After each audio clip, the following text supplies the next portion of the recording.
The most profitable traders in the world do something that sounds completely insane. The exact second they enter a trade, they tell themselves the money they just risked is already gone. It is dead. It is ashes. It is burnt paper floating in the wind. You sit there, sweating over a flashing red line on a screen, gripping your mouse like it owes you money, and wondering why you cannot win. You lose sleep over $50. You negotiate with a silent universe over a digital coin named after a dog.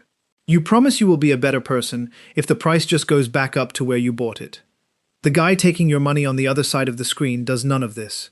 He clicked buy, assumed the money instantly burst into flames, and went to the kitchen to make a turkey sandwich. He is not a better person than you. He is not smarter than you. He just has a better mental trick. Today we are looking at a very old Roman mind game that cures trading anxiety forever. It does this simply by forcing you to lose all your money in your head before the market even opens. But before we can fix your brain, we have to look at how society broke it in the first place. You have been raised in a culture that worships positive thinking. From the time you were a child, people told you to hope for the best. Your teachers told you to believe in yourself. Your parents told you that things will work out if you just think good thoughts. We are taught that hope is a virtue. We are told to manifest our dreams, to put positive energy out into the world, and to expect good things to return to us. This is a very nice way to live your life if you are trying to make friends or start a garden. It is a terrible way to trade financial markets. When you sit down at your computer to buy a stock, you bring all that cultural baggage with you. You enter a position fueled by pure, unadulterated hope.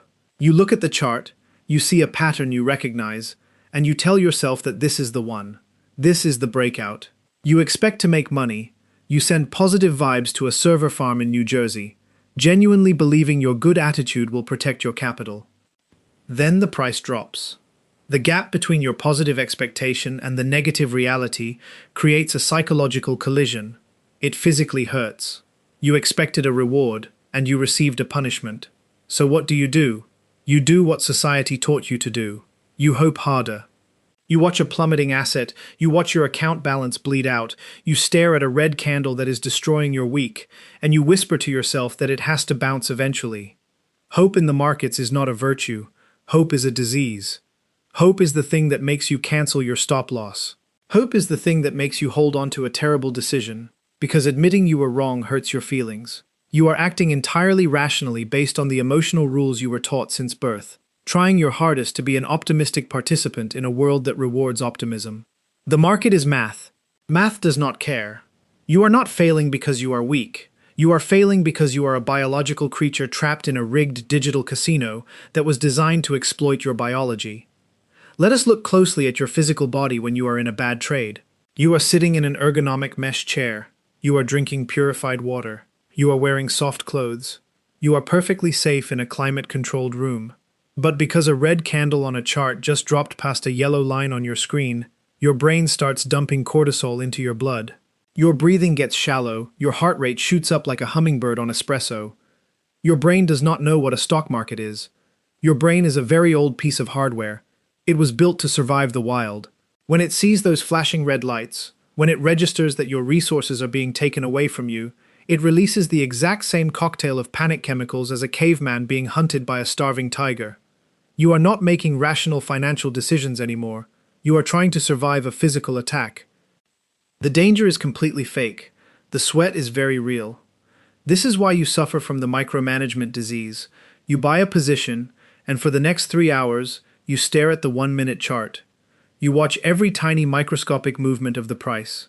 You lean closer to the monitor as if your physical proximity to the pixels will intimidate the price into going up. You do this because checking the chart gives you a false sense of control. Your ancient brain thinks that if you keep your eyes on the threat cannot sneak up on you. You think you are doing deep financial analysis, but you are just standing guard outside your cave with a sharp stick, waiting for a predator that is actually just an algorithm executing a math equation. This biological panic leads to the illusion of theft. When a trade goes against you and hits your stop loss, you feel angry. You feel robbed. You feel like the market looked at your account, reached into your pocket, and took your money. You take it personally. This triggers the urge to revenge trade. You immediately buy back in with twice as much money, desperate to force the market to give back what it stole from you. But the market did not steal anything. The market does not even know you exist. You are a grain of sand trying to pick a fight with the ocean. Hitting a stop loss is not a robbery. It is just the market delivering a piece of data. Hitting a stop loss is simply the market calmly stating that your idea was wrong. That is all it is. The money you lost was not stolen. It was just the subscription fee you paid to find out the truth about your idea. To survive this, you have to completely reprogram your baseline reaction to risk. You have to kill hope. And to do that, we look to a man named Seneca. Seneca was a philosopher in ancient Rome. He was also one of the wealthiest men in the empire. He had a lot to lose. More importantly, he worked as an advisor to Emperor Nero. Nero was a famously unstable and dangerous man. He had a habit of killing people who annoyed him. Seneca lived his life knowing that at any moment, the emperor could take his wealth, his property, or his head. If Seneca had lived his life using modern positive thinking, he would have been a nervous wreck. If he woke up every day hoping Nero would be in a good mood, he would have lived in constant, paralyzing terror of the day the mood changed. Instead, Seneca used a practice called the premeditation of evils. Every single morning, Seneca would sit quietly and vividly imagine losing everything. He would imagine his house burning down. He would imagine his bank accounts being seized. He would imagine being sent into exile. He forced himself to experience the emotional pain of total ruin before he even ate breakfast. He lost everything in his head, so he did not have to fear it in reality. If you wake up and accept that your money is already gone, no one can use the threat of taking it to control you. This brings us to the core of the strategy, the dead money protocol. When you sit down to trade, you must become Seneca. You do not click the buy button hoping to make a profit. You do not click the buy button whispering a prayer to the trading gods. You do not visualize success.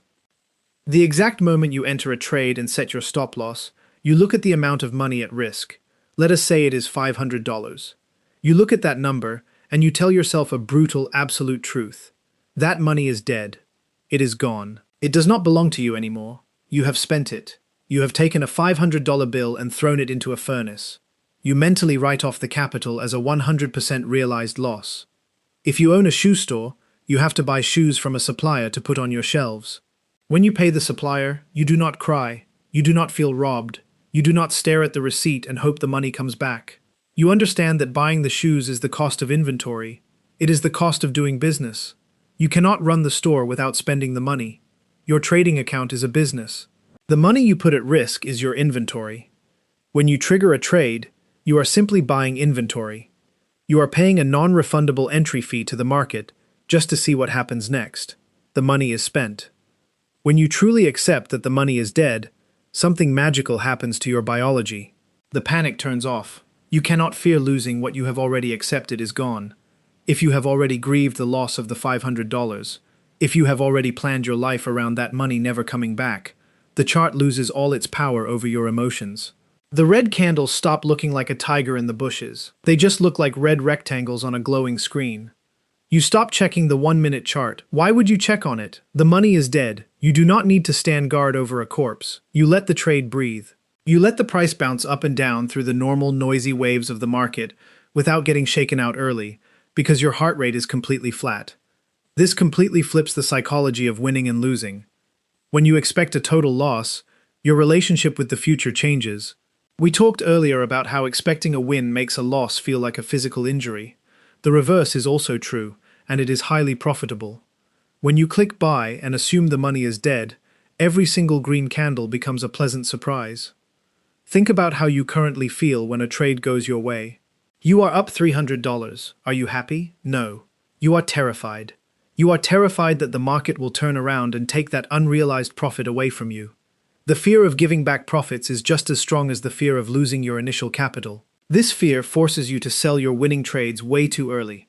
You take a tiny, pathetic profit just to relieve the mental pressure. But if you started the trade believing you were at zero, the pressure does not exist. You are playing with house money in your own head.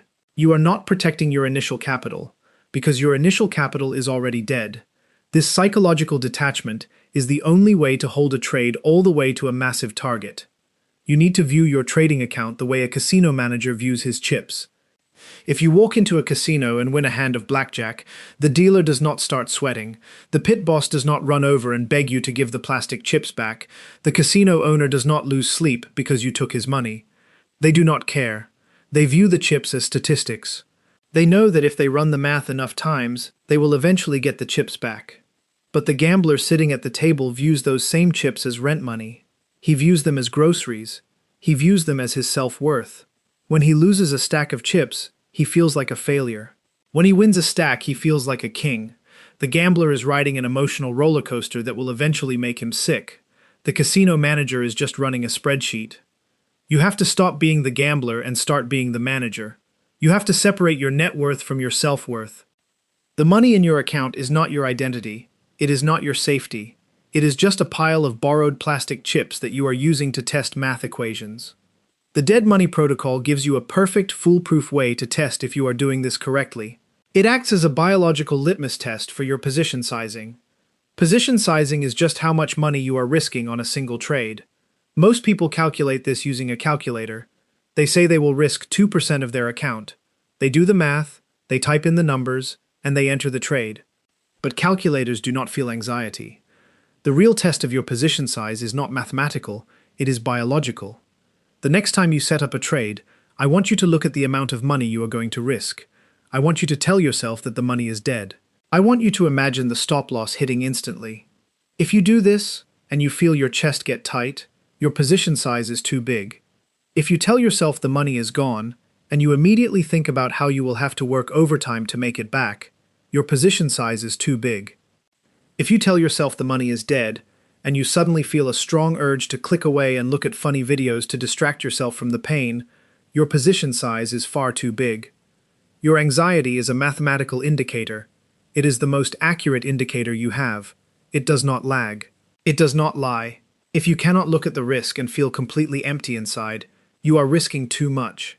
You keep cutting the size down. You cut it in half. You cut it in half again. You keep lowering the dollar amount until you can look at the risk, tell yourself the money is dead, and feel absolutely nothing. When you find that number, you are ready to trade.